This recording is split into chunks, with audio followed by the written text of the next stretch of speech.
My husband left our child and me while there was an intruder in our house. My husband Troy always talked about being the man of the house. That's what husbands do, Lily. We protect our families.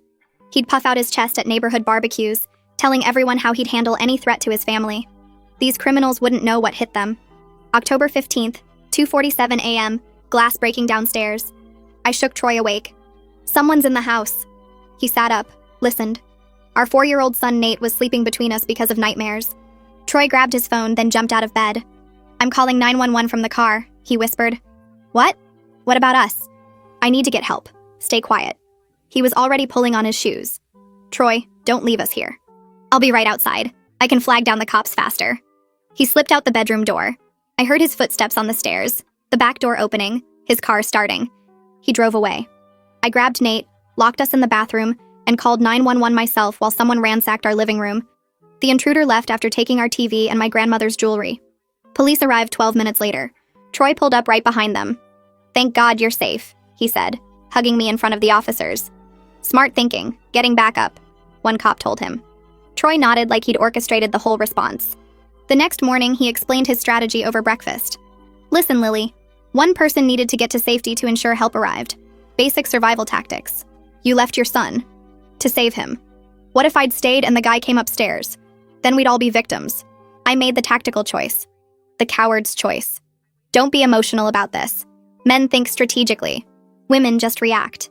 When my sister asked what happened, Troy told her, "I coordinated with law enforcement while Lily panicked in the bathroom. At his brother's house, he became the hero who outsmarted a burglar. You have to think 3 steps ahead in these situations. I started taking self-defense classes." Troy laughed. "Lily's learning karate now. Guess she doesn't trust me to protect her." "Exactly right," I said. He stopped laughing. I installed new locks, security system, motion lights. Troy complained about the expense. "We already got robbed once. Lightning doesn't strike twice." I bought a baseball bat for the bedroom. Troy moved it to the garage. "You'll hurt yourself swinging that around." I moved it back. I taught Nate our new safety plan. If anything happens, we go to the bathroom, lock the door, call 911. We practiced until he knew it perfectly. Troy called it paranoid. You're scaring the kid with your doomsday prep. 3 years passed. I kept training. Troy kept talking. He'd retell the burglar story at every gathering, each version making him more heroic. I had to make a split-second decision to save my family. Meanwhile, he'd gained 40 pounds and couldn't run up our stairs without wheezing. His idea of home security was leaving the porch light on. Last month, Troy was staying at his brother Keith's house while Keith was traveling. Just Troy alone, watching the place. 3 a.m., someone broke in through the sliding door. Troy called me, whispering, panicked. "Lily, someone's in Keith's house. I'm in the bedroom. What do I do?" "Call 911. "I can't. They'll hear me." "Can you call for me?" "Where's your tactical thinking, Troy? This isn't funny. I'm scared. Just get to your car. Flag down the cops yourself." "I can't get to the car. They're downstairs." One person needs to get to safety to ensure help arrives. Remember? Basic survival tactics. Lily, please. Men think strategically. Don't be emotional about this. Are you seriously doing this right now? I'm 3 steps ahead like you taught me. The intruder took Keith's golf clubs and laptop while Troy hid in a closet for 40 minutes. He called 911 himself eventually, whisper crying to the dispatcher. Keith's security camera caught Troy sneaking out the back window after the burglar left, falling into the bushes, Army crawling to hide behind the trash cans until police arrived. Keith sent me the footage. I didn't share it anywhere, didn't need to. Troy's own retelling gave him away. The guy was huge, probably armed. I had to wait for the right moment. Just like you waited for the right moment with us? I asked. That was different. How? I had a plan then. What was the plan, Troy? Drive away and hope we figured it out? He started sleeping on the couch after that. Then the unexpected happened. Troy cleared his throat from the couch where he'd been sleeping for the past week. I was making breakfast for Nate when Troy appeared in the kitchen doorway wearing the same shirt he'd had on yesterday. He leaned against the doorframe with his arms crossed. I poured milk into Nate's cereal bowl and didn't look up. Troy shifted his weight and scratched his stomach through his wrinkled shirt. He opened his mouth twice before any words came out. He said he'd been thinking about our marriage and believed we should try counseling to work through this rough patch. I set the milk carton down harder than I meant to. The word rough patch hung in the air between us like he'd just described a minor disagreement about paint colors. Nate looked up from his cereal with milk dripping off his spoon. Troy kept talking about how all marriages go through difficult times, and the mature thing would be to get professional help. I stared at him standing there in his dirty shirt, acting like I was the one with the problem. He said a good counselor could help us communicate better and understand each other's perspectives. I turned off the stove and faced him fully for the first time in days. My voice came out flat and cold when I told him there was nothing to work through. He was a coward who abandoned his family twice, and I was done pretending otherwise. Troy's face went red and he pushed off from the doorframe. He said I was being dramatic about tactical decisions he made under pressure. His voice got louder as he explained again how we had to think strategically in dangerous situations. I told Nate to take his cereal to his room and watch cartoons. Nate grabbed his bowl and left without arguing because even at 4 years old he could feel the tension. Troy followed me as I walked to the living room. He kept saying I didn't understand how men had to make hard choices to protect their families. I picked up his pillow from the couch and threw it at him. It hit his chest and fell to the floor between us. I said the only thing he protected was himself, and I was finished listening to his excuses. The next morning, I waited until Troy left for work before I called Lorraine. My hands shook as I dialed her number. She answered on the second ring, and I said 3 words. I want a divorce. Lorraine didn't ask if I was sure or tell me to think about it. She said she'd be right over and hung up. 30 minutes later, her car pulled into my driveway. She came through the front door carrying a notebook and her purse. We sat at my kitchen table and she pulled out a business card for Richard Hernandez. Her friend had used him for her divorce 2 years ago and said he was tough but fair. Lorraine opened her notebook and started writing. She asked about our mortgage and I told her we still owed about $200,000. She asked about bank accounts and I explained we had one joint checking account and separate savings accounts. She asked about my job and I told her I made decent money as an office manager. She wrote everything down in neat columns. She asked if Troy had ever hit me and I said no. She asked if he'd ever threatened me and I said no. She asked what grounds I had for divorce and I laughed without any humor in it. Abandonment felt too dramatic, but it was the truth. Lorraine kept writing and asking questions. Did we have any property besides the house? Did Troy have retirement accounts through his work? Did I have documentation of his income? I answered everything while Nate played with blocks in the living room. We made a list of every document I would need to gather. Pay stubs from the last 6 months. Tax returns from the last 3 years. Mortgage statements and utility bills. Bank statements going back a year. Lorraine circled the word evidence at the top of one page. She asked if I had anything that showed Troy's character or fitness as a parent. I thought about Keith's security footage sitting in my email. Lorraine's eyes got sharp when I mentioned it. She said I needed to bring that to the attorney along with everything else. 3 days later, I sat in Richard Hernandez's office with a folder full of papers on my lap. His office was on the 3rd floor of a building downtown with gray carpet and white walls. Richard was younger than I expected with dark hair and glasses. He shook my hand and gestured to the chair across from his desk. I sat down and put my folder on his desk. He opened it and started looking through the mortgage papers and bank statements. I had printed out my pay stubs and Troy's too since I had access to our joint email. Richard looked at each page carefully without saying anything. After a few minutes, he looked up and asked me to tell him what happened. I started with the first break-in 3 years ago, when Troy left Nate and me alone. Richard listened without interrupting or taking notes. I told him about the 3 years after and how Troy kept lying about what happened. I told him about Keith's house and the closet and the security footage. Richard's expression didn't change through any of it. When I finished, he took off his glasses and cleaned them with his shirt. He said my case was straightforward since there was no abuse to prove just irreconcilable differences. The words sounded clinical and cold, but also exactly right. Richard put his glasses back on and asked about custody. I said I wanted primary custody of Nate. He nodded and made a note on his legal pad. He asked if I thought Troy would fight for custody, and I said probably not if it required actual effort. Richard leaned back in his chair and asked if I had any evidence of Troy's character that might help with custody arrangements. I mentioned Keith's security footage again. Richard's whole face changed. His eyes got brighter and he sat forward. He said documentation of a parent's inability to protect a child could be relevant in custody decisions. He asked if I could get a copy of the full video file. I told him Keith had already sent it to me. Richard asked me to forward it to his email address immediately.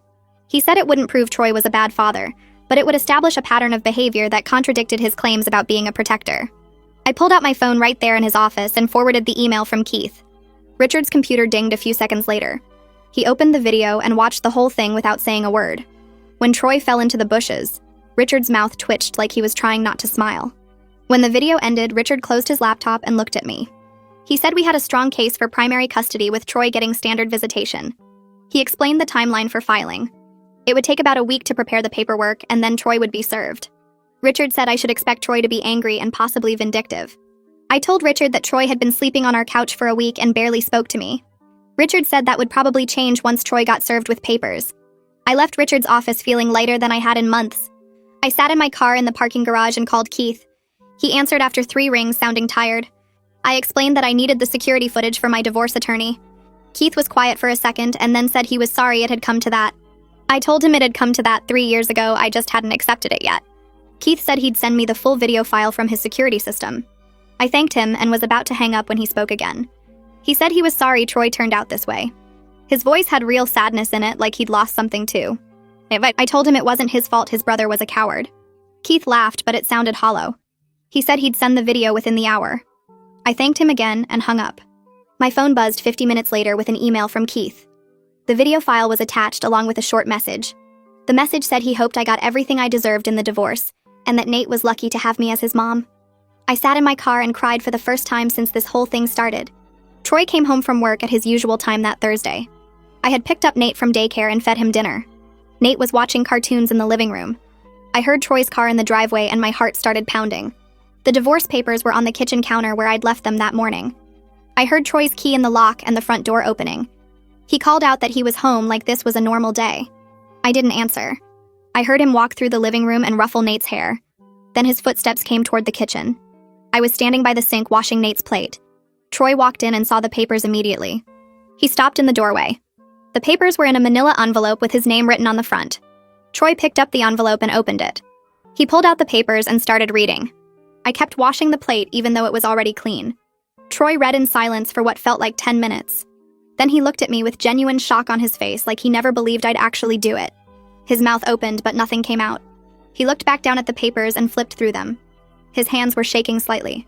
He set the papers down on the counter and pressed his palms flat against the surface. He asked if I was serious about this. I turned off the water and dried my hands. I told him I'd never been more serious about anything in my life.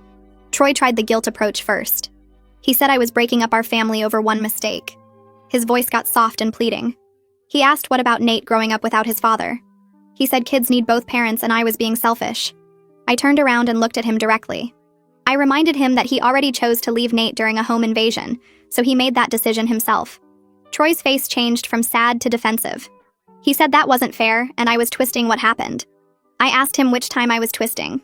The first break-in when he drove away, or the second one when he hid in a closet for 40 minutes. Troy's jaw clenched and his hands curled into fists on the counter. He said those were completely different situations, and I knew it. I asked how they were different. He didn't have an answer for that. Troy switched tactics and got angry. His face turned red and he pushed away from the counter. He said I was cold and unforgiving. He said real wives support their husbands through difficult times. His voice got louder as he said I was abandoning him when he needed me most. He said I was heartless and cruel. He said I never appreciated anything he did for this family. He listed all the ways he'd provided for us over the years. The mortgage payments and the car insurance and the groceries. Like money was the same thing as courage. Like paying bills made up for leaving his son in danger. I let him yell until he ran out of steam. When he finally stopped talking, the kitchen was quiet except for the sound of cartoons from the other room. I stayed completely calm and told him I supported him for years while he took credit for my work, and lied about his courage. I said the difficult time he was experiencing now was just reality catching up with his lies. Troy stared at me like I'd slapped him. I told him I called 911 myself during the first break-in while he sat in his car. I told him I installed the security system and bought the bat and took the self-defense classes. I told him I taught Nate our safety plan while Troy complained about the expense. I said I did everything to protect our family while he told everyone he was the hero. Troy's face went from red to pale. He picked up the divorce papers and walked out of the kitchen. I heard him go upstairs and slam the bedroom door. 20 minutes later, he came back down with a duffel bag full of clothes. He walked past me without saying anything and left through the front door. His car started in the driveway and pulled away. Nate came into the kitchen and asked where Daddy went. I told him Daddy was going to stay at Uncle Keith's house for a while. Nate shrugged and asked if he could have a snack. I gave him an apple and watched him walk back to his cartoons like nothing had changed. 2 days later, Keith's truck pulled up in the driveway just after dinner. I watched from the living room window as Troy loaded garbage bags full of his clothes into the bed. He made 3 trips back and forth, each time moving slower like he hoped I might come outside and stop him. I stayed exactly where I was. Nate pressed his face against the window next to me and watched his father carry boxes to the truck. Troy looked up once and saw us both standing there. He raised his hand in a small wave. Nate waved back. Troy stood there for another minute like he was waiting for something, then climbed into the passenger seat. Keith backed out of the driveway and the truck disappeared down the street. The house felt different immediately. Not sad or empty, just lighter somehow. Like someone had opened all the windows and let fresh air sweep through every room. I made hot chocolate for Nate and we sat at the kitchen table together. He swung his legs under his chair and asked where Daddy went. I told him Daddy was going to stay at Uncle Keith's house for a while. Nate nodded and took a sip of his hot chocolate. He asked if Daddy was coming back tomorrow. I said no, not tomorrow. Nate thought about this for a moment, then asked if he could watch cartoons before bed. I said yes, and he ran off to the living room, leaving his empty mug on the table. The next afternoon, Lorraine showed up with a bag from the hardware store. She dumped the contents on my kitchen counter and 3 new deadbolts clattered across the surface. She said Richard told her it was fine to change the locks as long as I gave Troy access when he asked for his stuff. I picked up one of the deadbolts and turned it over in my hands. Lorraine grabbed a screwdriver from the junk drawer and headed for the front door. I followed her and held the instruction sheet while she removed the old lock. The screws came out easily and the whole mechanism fell into her hands. She tossed it in the trash and lined up the new deadbolt. I read the instructions out loud and she worked quickly, drilling new holes where they were needed. Within 20 minutes, the front door had a shiny new lock that Troy's key would never open. We moved to the back door next, then the door from the garage into the house. Lorraine tested each lock 3 times to make sure it worked smoothly. She handed me the new keys and I slipped them onto my keyring. She said it felt good to do something practical after all the legal paperwork. I agreed and thanked her for coming over. She said that's what sisters do, then asked if I wanted her to stay for dinner. I told her I needed to talk to Nate alone tonight. After Lorraine left, I found Nate building a tower with his blocks in the living room. I sat down on the floor next to him and helped him add pieces to the top. He concentrated hard on making it perfectly straight. When the tower was as tall as his shoulder, I told him I needed to talk to him about something important. He looked at me with his big eyes and waited. I said Mommy and Daddy were going to live in different houses now. He asked if Daddy was mad at us. I said no, Daddy wasn't mad, but sometimes grown-ups decide they're happier living apart. Nate asked if he did something wrong. My chest tightened and I pulled him into my lap. I said he didn't do anything wrong at all and both Mommy and Daddy love him very much. He was quiet for a minute, then asked if he could bring his toys to both houses. I promised him yes. He could take whatever toys he wanted to Daddy's house and back home again. He seemed satisfied with this answer and wiggled out of my lap to keep building. He added 3 more blocks to his tower before asking if he could have macaroni for dinner. I said yes and got up to start cooking. Troy's mother called while I was draining the pasta. Her voice came through the phone already crying. She said I was destroying her son and breaking up the family over nothing. She said Troy made one mistake and I was punishing him forever. She said Nate needed his father in the house and I was being selfish. I held the phone away from my ear and poured the macaroni into a bowl. She kept talking about how hard Troy worked to provide for us and how ungrateful I was.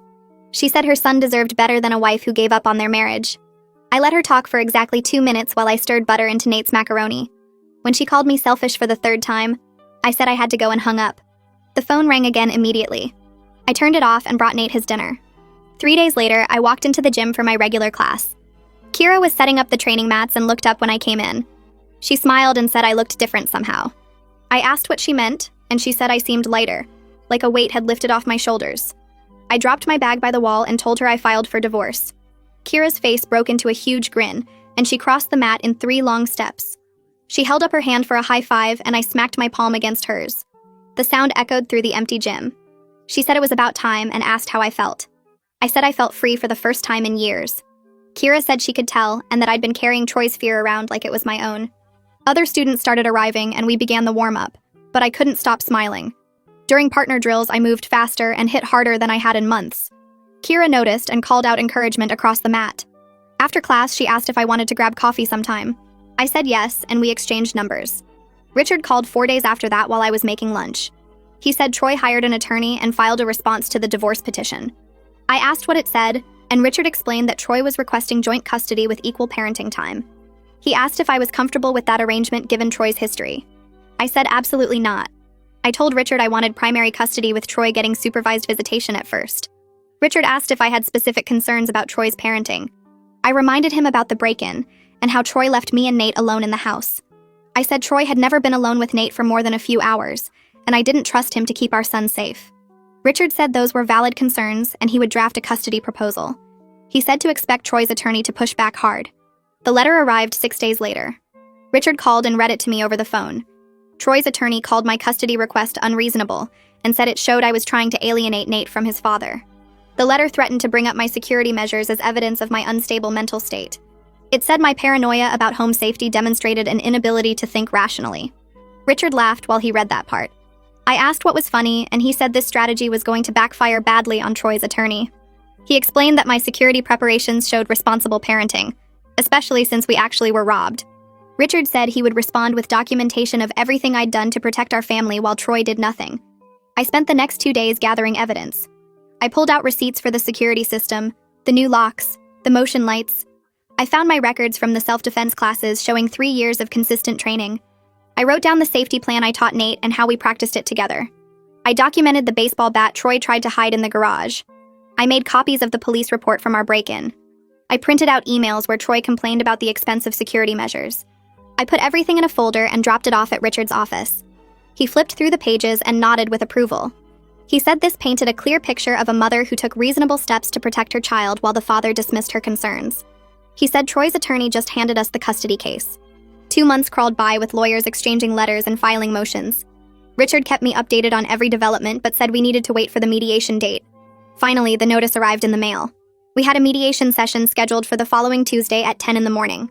I took the day off work and dropped Nate at Lorraine's house. I arrived at the mediator's office 15 minutes early and sat in my car rehearsing what I wanted to say. Richard pulled up right on time and we walked in together. The waiting room had gray carpet and uncomfortable chairs. Troy was already there in a suit that looked new. He sat up straight with his hands folded on his lap, trying to look confident. His attorney sat next to him reviewing papers. The mediator called us into the conference room and we all took seats around a long table. The mediator introduced herself and explained how the process would work. She said we were here to discuss custody arrangements and hopefully reach an agreement. She looked at Troy and asked him to explain his position. Troy launched into a speech about being an involved father who wanted equal time with his son. The mediator listened and made notes. Then she looked up and asked Troy to explain the security footage from Keith's house. Troy's face went pale and his confident expression cracked. He glanced at his attorney, who looked just as surprised by the question. Troy cleared his throat and said the incident at Keith's house was taken out of context. He said he made a strategic decision to wait for the right moment to call for help. The mediator cut him off and asked why he didn't call for help from inside the closet. Troy stammered and said he was afraid the intruder would hear him. The mediator asked if he had his phone with him in the closet. Troy said yes. The mediator asked why he didn't text for help or use any silent method to contact police. Troy's mouth opened, but no sound came out. His attorney leaned over and whispered something urgent in his ear. Troy's shoulders slumped. The mediator pulled out her folder of documents and flipped through several pages of my security preparations. She asked Troy directly why he moved the baseball bat from the bedroom to the garage. Troy shifted in his chair and repeated his earlier claim about me hurting myself with it. The mediator wrote something on her notepad that made Troy's attorney close his eyes briefly and shake his head. Richard caught my eye and gave the tiniest nod. The mediator asked several more questions about my self-defense training, the security system installation, and the safety plan I taught Nate. Troy tried to interrupt twice to explain his perspective, but his attorney touched his arm to stop him. After 90 minutes of questioning, the mediator announced we would break for lunch and reconvene at 1 o'clock. Richard and I walked to a sandwich shop 2 blocks away. He ordered a turkey club and I got a salad I barely touched. Richard told me the mediation was going extremely well from our perspective. Troy's credibility was destroyed and his attorney knew it. Richard expected them to accept my custody terms rather than risk going to court where a judge would hear about Keith's security footage and Troy's pattern of abandoning his family during emergencies. He said Troy's attorney was competent enough to recognize a losing position when he saw one. I asked what would happen if Troy refused to accept reasonable terms. Richard said we would go to court, present all our evidence, and let a judge decide, but he was confident Troy's attorney would advise against that strategy. We finished eating and walked back to the mediator's office. Troy and his attorney were already in the waiting room when we arrived. Troy wouldn't look at me. The mediator called us back into the conference room at 1:15. Before she could start speaking, Troy's attorney requested a private conversation with Richard. The 2 lawyers stepped out into the hallway and closed the door behind them. Troy stared at the table. I sat perfectly still and waited. The mediator made notes on her laptop. 20 minutes passed in near silence except for the sound of her typing. Finally, the door opened and both attorneys returned. Troy's attorney looked resigned as he sat down next to his client. Richard took his seat next to me with a completely neutral expression. Troy's attorney announced they would accept primary custody with me and standard visitation for Troy. Troy's face went red and he started to protest, but his attorney cut him off with a firm look. The mediator asked if both parties agreed to move forward with custody arrangements. Requested Reds is on Spotify now. Check out link in the description or comments. I said yes immediately. Troy hesitated for several long seconds before his attorney whispered something to him, and he finally nodded. The mediator pulled out a calendar and started working out a visitation schedule. She proposed Troy would get Nate every other weekend from Friday evening until Sunday evening, plus 1 weeknight dinner visit per week. Troy tried to argue that he wanted more time, that he deserved equal custody as Nate's father. His attorney leaned close and spoke quietly but firmly in his ear. Troy's jaw clenched, but he stopped arguing. The mediator asked me if the proposed schedule was acceptable. I said yes, as long as Troy picked up and dropped off Nate on time and gave me 24 hours notice if he needed to cancel a visit. The mediator added those conditions to the agreement. She typed everything up on her laptop and printed 2 copies for us to review. Richard read through the entire document carefully before sliding it over to me. I scanned the pages and everything looked correct. Troy signed his copy without reading it. I signed mine and dated it at the bottom. The mediator collected both documents and said she would file them with the court by the end of the week. Walking to my car after the mediation, I felt something lift from my chest that I didn't even know I was carrying. Troy's lies finally caught up with him in a way he couldn't talk his way out of. A mediator and his own attorney heard him try to justify abandoning his family and removing safety equipment from our home. They saw through every excuse and strategic explanation he offered. The custody arrangement gave me exactly what I wanted, while Troy got the minimum standard visitation that any non-custodial parent receives.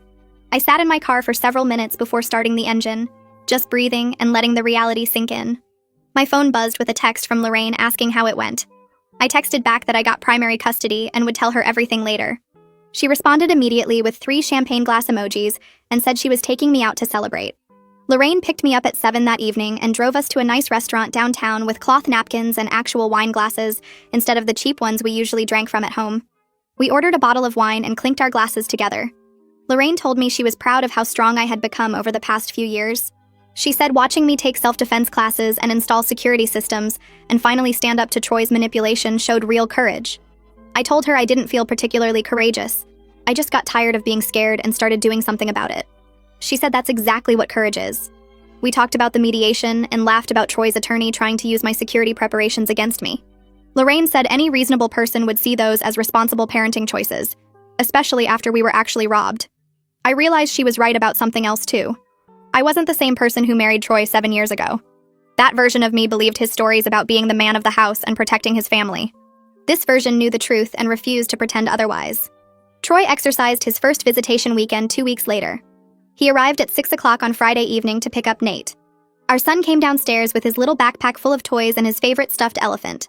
Nate hugged me goodbye and walked out to Troy's car without any hesitation or concern. Troy loaded the backpack into his trunk and drove away. I watched until his taillights disappeared around the corner. The house felt strange without Nate's constant noise and energy. I made myself dinner and ate it at the kitchen table instead of on the couch like I usually did when Troy still lived here. After dinner, I deep cleaned the entire downstairs, scrubbing the kitchen floor on my hands and knees, and wiping down every surface in the living room. Saturday morning, I cleaned the upstairs bathrooms and vacuumed all the bedrooms. I washed every window in the house until they sparkled. I reorganized the closets and threw away 3 garbage bags of Troy's old clothes and belongings that he never came back for. By Sunday afternoon, the house felt completely mine in a way it never had before. Troy returned Nate on Sunday evening at 6 o'clock exactly. Nate burst through the front door talking about playing video games all weekend and eating pizza for dinner both nights, and staying up past his bedtime to watch cartoons. Troy stood in the doorway looking exhausted. His shirt had a stain on the front, and his hair stuck up in odd directions. I asked if everything went okay. Troy said it was fine, just tiring. I realized he had never actually had to parent alone for 2 full days before. When we were married, I handled all of Nate's meals and bedtime routines and entertainment while Troy watched television or worked on his laptop. Now he was discovering what it actually meant to be responsible for a 4-year-old child without anyone to help. Nate ran upstairs to put his toys away. Troy lingered in the doorway for a moment like he wanted to say something, then just turned and walked back to his car. I closed the door and locked it behind him. 3 months into our separation, Richard called to discuss the financial negotiations. He explained that we needed to decide what to do about the house. The options were for me to buy out Troy's half of the equity, sell the house and split the proceeds, or let Troy buy out my half. He asked which option I preferred. I said I wanted to keep the house if possible. This was where Nate grew up and where all his friends lived and where he felt safe. Richard said he would get the house appraised and calculate how much I would need to pay Troy for his share. He warned me that it might be expensive and asked if I had savings or access to funds. I told him I had been setting aside money for the past 3 years, ever since Troy abandoned us during the first break-in. Richard said he would send me the numbers once he had them, and we could decide how to proceed. I met with a financial advisor the following week at her office downtown. She was a woman in her 50s with gray hair pulled back in a neat bun. I brought all my financial documents, including bank statements, pay stubs, and information about my retirement accounts. She reviewed everything carefully and asked questions about my monthly expenses and income. After about 40 minutes of calculations, she looked up and told me I could afford to buy out Troy's half if I refinanced the mortgage. The monthly payments would be higher than what I was paying now, but still manageable on my salary. She said the house would be entirely mine with no ties to Troy remaining. I asked her to walk me through the refinancing process and what documents I would need. She printed out a checklist and explained each step. I left her office with a folder full of papers and a clear plan for moving forward. The house would be mine, completely mine. No more shared property or financial connections to the man who drove away and left his family behind. Richard called me 2 days later with news that Troy's attorney had responded to the buyout offer. Troy was refusing to sign. Richard read me the letter over the phone where Troy's attorney claimed the house belonged to both of them equally, and I couldn't force him out of his own property. I asked Richard what our options were. He explained that we could take it to court and force a sale where neither of us would get what we wanted, or we could wait for Troy to realize he had no better choice. Richard said he would call Troy's attorney and explain the reality of the situation in terms Troy couldn't ignore. The next morning, Richard scheduled a conference call with Troy's attorney present. Richard laid out the numbers showing that forcing a sale would cost both of us thousands in realtor fees and closing costs. He explained that my offer gave Troy fair market value for his half with none of the hassle or expense. Troy's attorney put us on hold for 10 minutes while he talked to Troy privately. When they came back on the line, Troy's attorney said his client would accept the buyout terms. I heard Troy's voice in the background saying something about not having a choice, and his attorney quickly muted their end. Richard told them he would draft the paperwork and send it over for review by end of week. I hung up and sat at my kitchen table feeling like I could finally breathe properly for the first time in months. I called the bank that afternoon to start the refinancing process. The loan officer walked me through the application and scheduled an appraisal for the following week. She said the process would take about 6 weeks from start to finish. I gathered every document she requested and organized them in a folder that night. The appraisal happened on a Tuesday morning. The appraiser spent 2 hours measuring rooms and taking photos while I waited in the kitchen drinking coffee. He left without telling me the results, but the bank called 3 days later to say the house appraised for exactly what we needed. My refinancing application moved forward. Richard sent me the buyout paperwork to review. I read every page twice, checking that all the terms matched what we agreed on. Troy's portion would be paid from my refinancing proceeds the day we closed. His name would be removed from the deed and the mortgage. The house would be mine alone. I signed the papers and sent them back to Richard. Troy signed his copies at his attorney's office the same day. 4 months after filing for divorce, I sat in the bank's conference room signing my name on what felt like 100 different pages. The loan officer explained each document as I signed. The final paper was the deed showing my name as the sole owner. She stamped it with her notary seal and handed me a copy. I walked out of the bank holding that deed and got in my car before I let myself cry. They were good tears, the kind that come when something you worked for finally happens. I drove straight to Lorraine's house and showed her the deed. She hugged me so hard I couldn't breathe and said she was proud of me. I called Kira from Lorraine's driveway and told her the house was officially mine. She screamed so loud I had to hold the phone away from my ear. That Saturday evening, Lorraine and Kira came over with 2 bottles of wine and a cake that said, "Congratulations," in blue frosting. We sat in my living room now, and toasted to new beginnings. Kira asked if it felt different knowing the house was completely mine. I said it felt lighter somehow, like a weight I didn't know I was carrying had finally lifted. Lorraine laughed and said Troy probably thought I couldn't manage the mortgage payments without him.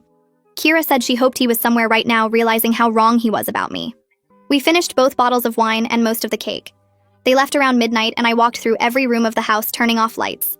Each room felt more mine than it ever had before. Nate adjusted to our new routine faster than I expected. He had his own room here and a smaller room at Troy's apartment. He never complained about going back and forth. I noticed he seemed calmer during the weeks after Troy moved out. The tension that used to fill our house when Troy was home had disappeared. Nate stopped having nightmares about bad guys breaking in. He slept through the night in his own bed without needing to come sleep between us. One morning while I was making his breakfast, he told me he liked it better when it was just us at home. I asked him why, and he said the house felt happier now. He never once asked when Daddy was coming back to live with us.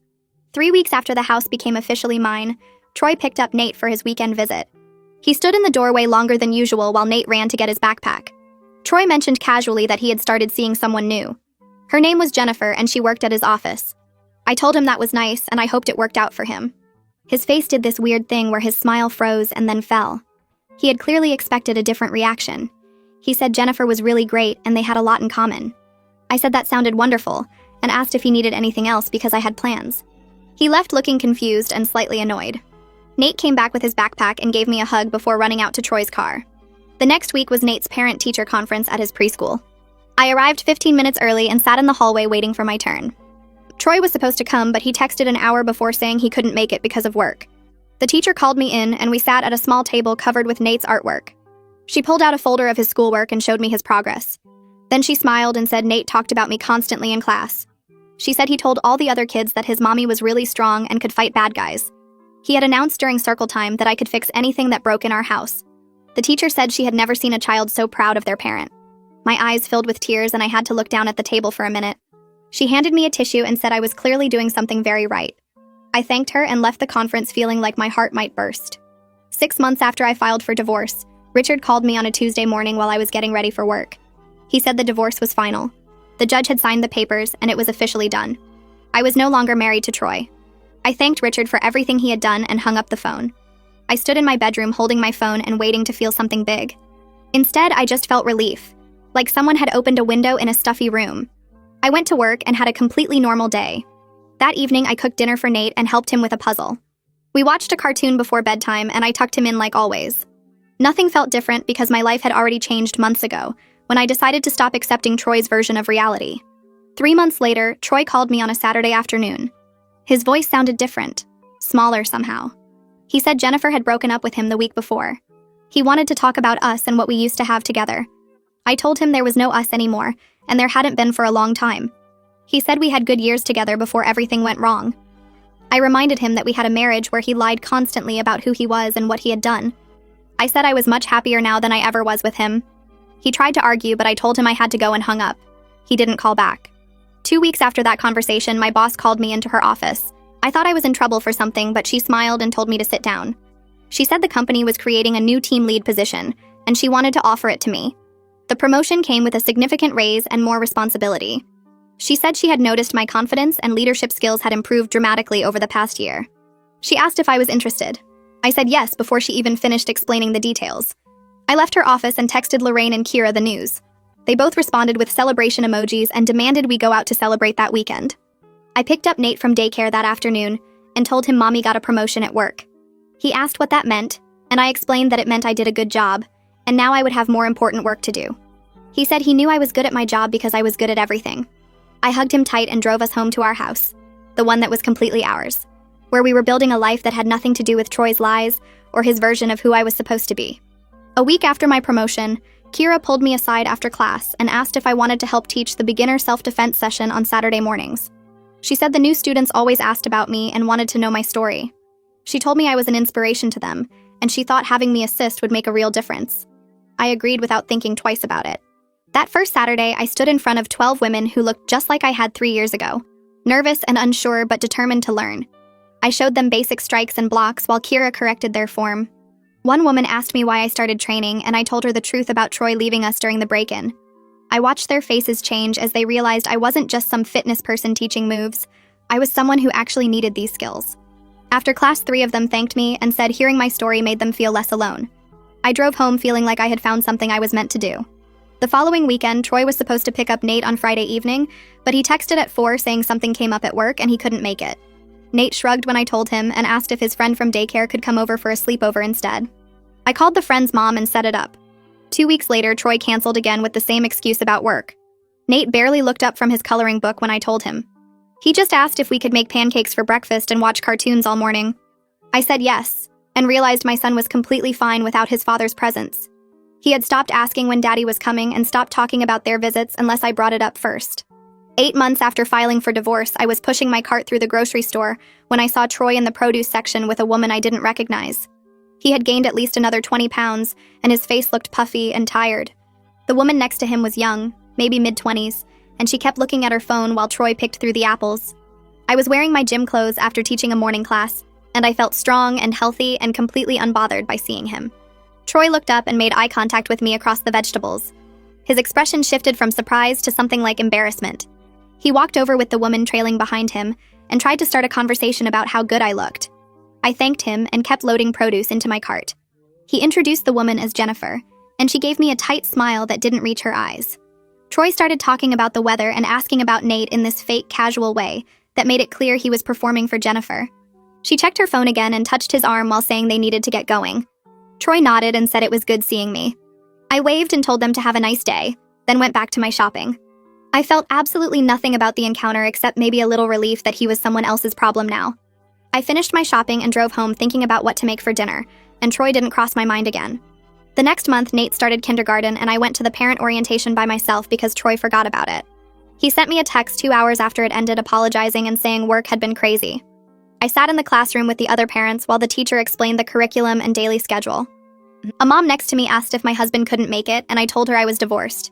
She nodded like she understood and didn't ask any follow-up questions. The other parents naturally assumed I was a single mom, and I didn't bother explaining the situation because it was basically true anyway. I had been doing everything alone for years, even when Troy lived in the house. The orientation ended, and I collected the papers and forms to fill out at home. Nate ran up to me in the hallway excited about his new classroom and his cubby with his name on it. I took his hand and we walked to the car together, just the two of us like always. That weekend, I packed our bags and drove Nate to the beach 2 hours away. We got a cheap motel room right on the water and spent Saturday building sandcastles and collecting shells. Nate ran back and forth from the water carrying buckets of wet sand for our castle. He found a perfect spiral shell and showed it to me like he had discovered treasure.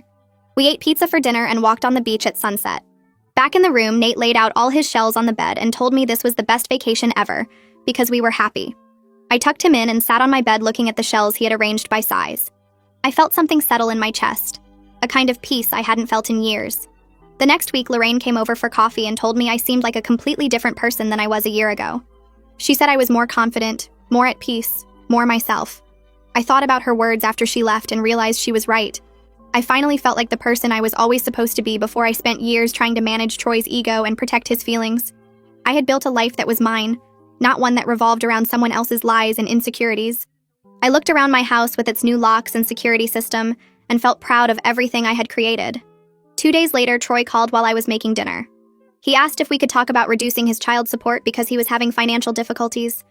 I told him to contact Richard and hung up. Richard called me the next morning and said he had reviewed Troy's financial records that Troy was required to provide. Richard explained that Troy's spending on entertainment and dining out had actually increased over the past few months, not his necessary expenses. Richard told Troy's attorney the answer was no and sent me an email confirming everything. I texted back a thank you and went back to work without giving it another thought. 10 months after filing for divorce, I was teaching my regular Wednesday evening self-defense class when a new student mentioned during the warm-up that her husband kept talking about protecting her, but never actually did anything practical about home security. She said he just made promises and told her not to worry. I shared my story about Troy and the break-in and his pattern of talking big but doing nothing. After class, the new student thanked me and said hearing that helped her see her situation more clearly. 2 other women came up and thanked me for being honest about what I went through. I drove home feeling like my experience was actually helping people, turning something terrible into something useful. The following Monday, Kira called me into her office before class started. She offered me a permanent position as an assistant instructor at the gym. The pay wasn't much, maybe $300 a month, but it was fulfilling work that fit perfectly around my main job and Nate's schedule. I accepted immediately, and Kira smiled and said she knew I would be perfect for it. I taught my class that evening as an official instructor and felt like another piece of my new life had fallen into place. I spent the next week developing the safety plan workshop idea.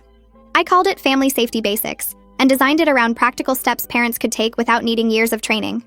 The first flyer went up at the gym on Monday morning. By Wednesday afternoon, Kira told me 12 people had signed up. I added a second session for the following week, and that filled up too. The first workshop happened on a Saturday morning in the gym's conference room. Parents arrived with notebooks and worried expressions. I taught them how to create escape routes, where to position phones for emergencies, how to practice with kids without scaring them. A mom in the back row asked what to do if her husband refused to take safety seriously. I told her to prepare anyway and make sure her kids knew the plan. Several people thanked me afterward, and 3 asked when the next session would be. That night, Nate climbed into bed and asked me to check under it for monsters like always. I looked and told him it was clear.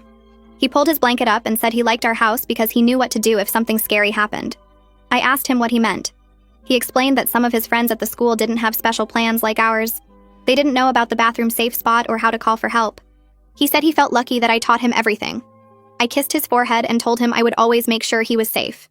After he fell asleep, I sat on my bed and felt something warm in my chest that had nothing to do with Troy or the divorce or proving anything. It was just about being the parent Nate needed. 3 days later, I was making dinner when someone knocked on the front door. I looked through the peephole and saw Troy standing on the porch. He hadn't called or texted. I opened the door but didn't invite him in. He said he wanted to talk about us and whether we had made a mistake getting divorced. I told him there was no us anymore. There was just a co-parenting arrangement and he needed to call before showing up. He stepped closer and said we should at least discuss it. I reminded him that he needed to call first and started closing the door. He put his hand against it and said we were good together once. I stopped the door and looked at him. I told him we were never good together. He abandoned me and our son during a home invasion. He left a 4-year-old child to face an intruder while he drove away. He stood there for a few seconds without saying anything. Then he dropped his hand and walked back to his car. I closed the door and locked it and went back to making dinner. Nate asked who was at the door, and I told him nobody important. The 1-year mark arrived on a Tuesday. I was teaching 3 classes a week at the gym now. My main job had given me another raise. Nate was happy and doing well in kindergarten. I looked around my house that morning before work and realized my life was exactly what I had built it to be. Every choice I made was mine. Every decision served me and Nate. Troy existed only as a weekend obligation and a child support payment. 2 weeks later, Troy called and asked if he could take Nate for a full week during summer vacation. It was his first time requesting extended parenting time. I asked Nate if he wanted to go, and he got excited about the water park Troy mentioned. I agreed to the week and used the time to visit Lorraine. When Nate came back, he talked about the water slides and the hotel pool. He also said he missed me in our house. Troy admitted while loading Nate's bag into my car that parenting alone for a week was harder than he expected. I smiled and thanked him for bringing Nate home. A woman from the community center called me the next day. She asked if I would be interested in teaching self-defense workshops for their after-school programs. The pay would be decent, and it could lead to more teaching opportunities. I told her I was very interested, and we scheduled a meeting. That fall, Nate and I started creating our own holiday traditions. We decorated cookies together with way too much frosting. We picked out our Christmas tree from the lot down the street. We made hot chocolate and watched movies on Friday nights. Nate never mentioned missing how things used to be with Troy. He just seemed happy with what we had now. On the anniversary of the night Troy hid in the closet, I was teaching my evening class at the gym. We were working on defensive stances, and I was demonstrating proper foot placement. Halfway through the class, I realized I hadn't thought about Troy in days. My life wasn't about what he did or didn't do anymore. It was about the strong, capable person I had become, and the safe, happy home I built for my son and myself. So yeah, that's the whole thing. Nothing too deep, just another random story I somehow turned into a whole video. Thanks for hanging out. It's always chill talking here.